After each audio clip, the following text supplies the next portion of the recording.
দর্শক, বিএনপির শোভাযাত্রার খবর জানাতে রাজশাহী থেকে সরাসরি যুক্ত হচ্ছেন সহকর্মী মোস্তাফিজ রকি।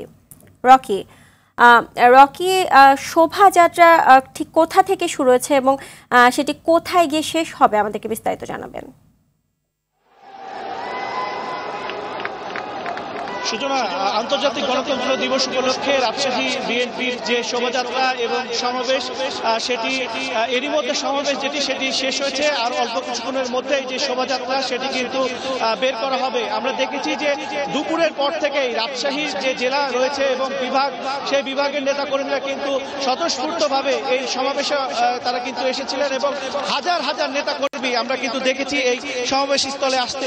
এখন কিন্তু কিছুক্ষণ আগেই এই মঞ্চে কিন্তু বক্তব্য রেখেছিলেন বিএনপি স্থায়ী কমিটির সদস্য শামসুজ্জামান দুদু, এবং আমরা কিন্তু দেখেছি যে এখানে রাজশাহী বিভাগে যে সমস্ত নেতা কর্মীরা রয়েছেন তারা কিন্তু এসেছিলেন এবং তারা বক্তব্য রেখেছেন। এবং এই বক্তব্যের মধ্যে তারা কিন্তু আসলে গত 16 বছরে বিএনপির উপর নির্যাতন, খুন, গুম যে সমস্ত বিগত সরকার আসলে করেছেন সেগুলো তুলে ধরা হয়েছে। পাশাপাশি তারা আসলে এই যে নির্বাচনের যে রোডম্যাপ, অন্তর্বর্তীকালীন সরকারকে দ্রুত ঘোষণার কিন্তু দাবি জানিয়েছেন। পাশাপাশি তারা বলছেন যে জনগণের যে আকাঙ্ক্ষা সেটি নিয়ে কিন্তু আসলে বিএনপি বিগত দিনেও কাজ করে গেছে এবং সামনের দিনেও তারা আসলে কাজ করে যেতে চান। পাশাপাশি বিএনপি নেতাকর্মীরা কিন্তু এই যে সমাবেশ এবং যে শোভাযাত্রা সেটিতে ঘিরে কিন্তু আমরা দেখতে পাচ্ছি এই 16 বছর পর বলা যায় যে অনেকটাই উচ্ছ্বাসিত, এবং সাধারণ যারা নেতাকর্মী রয়েছে তাদের মধ্যে একজন প্রাণ চঞ্চলতা আমরা কিন্তু লক্ষ্য করছি। এছাড়াও কিন্তু আর অল্প কিছুক্ষণের মধ্যেই শোভাযাত্রা সেটি কিন্তু শুরু হবে রাজশাহীর আলোপট্টির মোড় থেকে। এই আলোপট্টির মোড় সেটি বিভিন্ন নগরীর গুরুত্বপূর্ণ যে সমস্ত সড়কগুলো রয়েছে সেই সড়কগুলো প্রদক্ষিণ করে রাজশাহী যে রেলগেট এলাকা রয়েছে সেই রেলগেট এলাকায় কিন্তু শেষ হবে। এবং সেই শোভাযাত্রাটিতে নেতৃত্ব দিবেন বিএনপি স্থায়ী কমিটির সদস্য শামসুজ্জামান দুদু সহ বিএনপির কেন্দ্রীয় এবং স্থানীয় যে নেতৃবৃন্দ রয়েছেন তারা কিন্তু রয়েছেন, এবং তারা এই শোভাযাত্রাটিতে কিন্তু অল্প কিছুক্ষণের মধ্যে অংশগ্রহণ করবেন। এবং আপনি দেখতে পাচ্ছেন যে এই মুহূর্তে কিন্তু আলোপট্টি থেকে আমরা দেখতে পাচ্ছি যে সাগরপাড়া, এইদিকে 0 পয়েন্ট, পুরোটাই আসলে হাজার হাজার নেতা কর্মীদের পুরোটাই আসলে কানায় কানায় পূর্ণ হয়ে উঠেছে এই সড়কটি। এবং এখন পর্যন্ত বিএনপির নেতা কর্মীরা কিন্তু আমরা দেখতে পাচ্ছি যে তারা প্রস্তুতি নিচ্ছেন, এবং বলা যায় যে জাতীয় পতাকা এবং দলীয় যে পতাকা রয়েছে এই পতাকা কিন্তু তারা উঠিয়ে আসলে তারা এটি কিন্তু আসলে আমরা দেখতে পাচ্ছি। এছাড়াও কিন্তু বিভিন্ন যে গান, দেশাত্মবোধক, সেগুলো কিন্তু গাওয়া হচ্ছে। এবং আপনারা দেখতে পাচ্ছেন যে এ পার্টিতেও কিন্তু আমরা দেখতে পাচ্ছি যে পুরোটাই আসলে বিএনপির নেতাকর্মীদের দ্বারাই কিন্তু এখন কানায় কানায় পূর্ণ হয়ে উঠেছে। তো এখন পর্যন্ত যদি কথা বলি সূচনা, তো এখন পর্যন্ত আসলে এই যে সমাবেশ সেটি কিন্তু শেষ হয়েছে। অল্প কিছুক্ষণের মধ্যেই বিএনপি যে শোভাযাত্রা সেটি শেষ হবে। জি, ধন্যবাদ আপনাকে। দর্শক, বিএনপির শোভাযাত্রার খবর জানাতে খুলনা থেকে সরাসরি যুক্ত হচ্ছেন সহকর্মী SM মনিরুজ্জামান। মনির,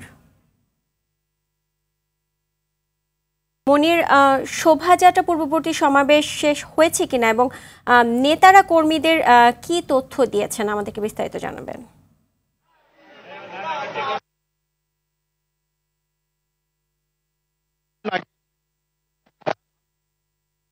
গণতন্ত্র দিবস উপলক্ষে জাতীয়তাবাদী দল বিএনপির বিভাগীয় সমাবেশ, এই সমাবেশে প্রধান অতিথি হিসেবে উপস্থিত আছেন বিএনপির স্থায়ী কমিটির সদস্য বাবু গয়েশ্বর চন্দ্র রায়।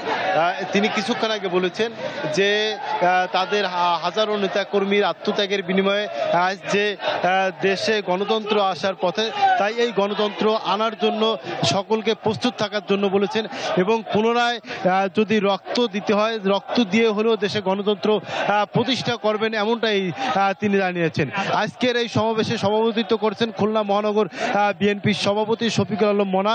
এই সমাবেশে কিন্তু উপস্থিত আছেন ছাত্র দলের সাবেক সভাপতি আজিজুল বাড়ি হেলাল, বকুল সহ বিএনপির খুলনা 10 জেলার সভাপতি সাধারণ সম্পাদক, খুলনা মহানগরের নেতা, সেই সঙ্গে কিন্তু খুলনার আশপাশে যত জেলা রয়েছে সকল জেলার নেতাকর্মী কিন্তু আজ খুলনার নগরীর শিববাড়ি মোড়ে এসে উপস্থিত হয়েছেন। আপনারা দেখতে পাচ্ছেন আমার সামনে যে র্যালিটা গিয়েছে, এই র্যালিতে কিন্তু হাজার হাজার নেতাকর্মী এসেছেন এবং তারা তাদের মনের ইচ্ছা ব্যক্ত করেছেন। বিভিন্ন বক্তা তাদের বক্তব্যে বলেছেন যে করে হোক দেশের গণতন্ত্র ফ্রি আনতে হবে।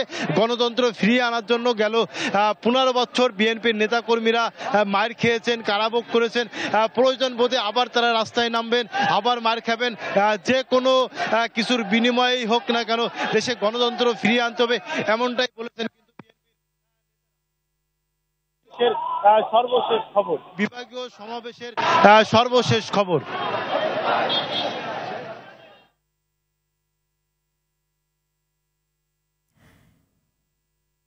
ধন্যবাদ দর্শক, আমরা এখন চলে যাব নয়াপল্টনে। সৈনিক আমরা, বেগম খালেদা জিয়ার সৈনিক আমরা, তারেক রহমানের সৈনিক।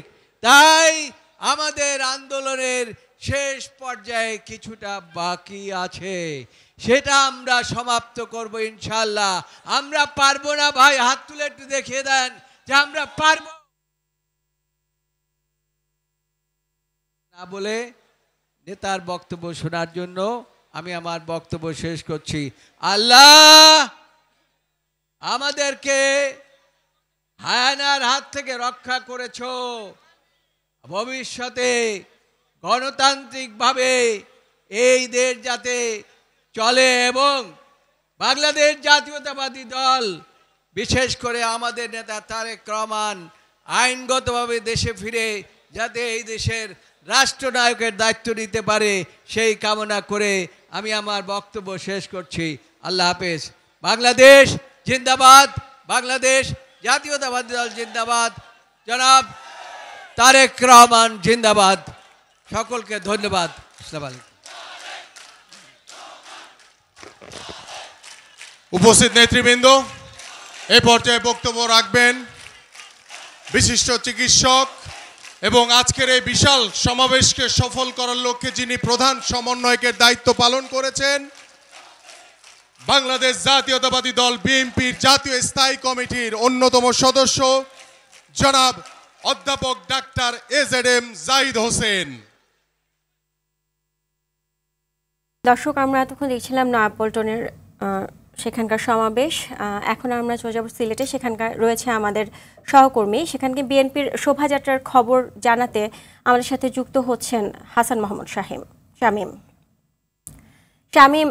শোভাযাত্রা শুরু হয়েছে কিনা সেখানে আমাদেরকে বিস্তারিত জানাবেন।